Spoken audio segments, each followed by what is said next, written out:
আসসালামাইকুম প্রিয় দর্শক। আমি এখন বর্তমানে যে জায়গাটিতে রয়েছি, জায়গাটা হলো একটা বাড়ির ছাদের উপরে। আশেপাশের পরিবেশটা খুব মোটামুটি ভালো, মানে সন্ধ্যার ওয়েদার চলতেছে, সন্ধ্যা হয়েছে। তো আমি এখন এখানে দাঁড়িয়েছি আমার একটা কাজিনকে কিছু প্রশ্ন করব, তো দেখি সে সঠিক উত্তর দিতে পারে কিনা। তো এদিকে আসো তুমি। তোমার নাম? আয়ান রহমান মাহিম। তোমার বয়স? আমার বয়স 12 বছর। তুমি কি করো? আমি সায়েন্স স্কুলে পড়ি, কোন ক্লাসে পড়ো? ক্লাস 5। ক্লাস ফাইভ পড়ো। দিকে তাকাও, তোমার দিকে তাকাই কথা বলি আমরা। তোমার রোল কত বর্তমানে? আমার রোল বর্তমানে 15। 15। তোমার স্কুল ছাত্রছাত্রী কতজন? প্রায় মানে তোমার ক্লাসে কতজন? আমার ক্লাসে প্রায় 40 জন। 40 জন। তো তার ক্লাসের ছাত্রছাত্রীর সংখ্যা প্রায় 40 জনের মতন। এর ভিতরে তার রোল, তোমার রোল কতজন বললো? 15। তার রোল 15। সে কিন্তু অত্যন্ত ভালো একটা ট্যালেন্টেড স্টুডেন্ট।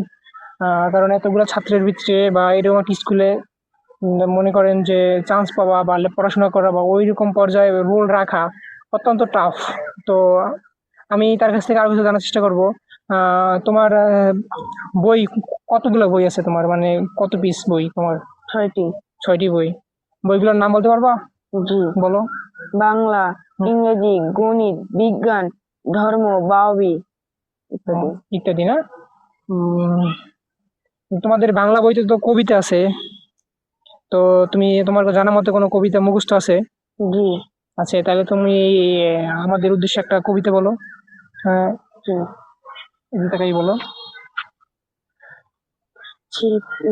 দূরের পাল্লা, সত্যেন্দ্রনাথ দত্ত। চিটখান 3 ধার, 3 জন মাল্লা। চৌপর দিনভর দেয় দূর পাল্লা। পাড়াময় শৈবাল, জঙ্গল জঞ্জাল। মনে নেই নাকি? যাক, ও অনেক চেষ্টা করছে, কারণ ওর ভিতরে ওইরকম কনফিডেন্স আছে। কারণ আমি এর আগে যাদেরই ইন্টারভিউ নিয়েছি তারা অনেকেই হয়তো বা ভয়ের কারণে বা সাহস পায় না কথা বলতে ক্যামেরার সামনে মাইক্রোফোন নিয়ে। তো ওর অনেক কনফিডেন্স আছে, কারণ ও অত্যন্ত সাহসিকতার সাথে ও আমার সাথে কথা বলছে, সেরকম ভাবে ভয়েস দিছে। আবার আমি তাকে যে প্রশ্ন করলাম প্রশ্নগুলো উত্তর দিচ্ছে। তো আমি মনে করি যে ওর দ্বারাই সবকিছু সম্ভব, কারণ ও একজন ট্যালেন্টেড স্টুডেন্ট আর ওর ভিতরে এরকম সাহসী আছে। আমি চাই যে, আর আপনাদের দোয়া ও ভালোবাসা চাই যে ও আরো যেন উন্নত পর্যায়ে এগিয়ে যেতে পারে। সবাই দোয়া করবেন। আজকের ভিডিও এই পর্যন্তই। সবাইকে ধন্যবাদ। আসসালামু আলাইকুম।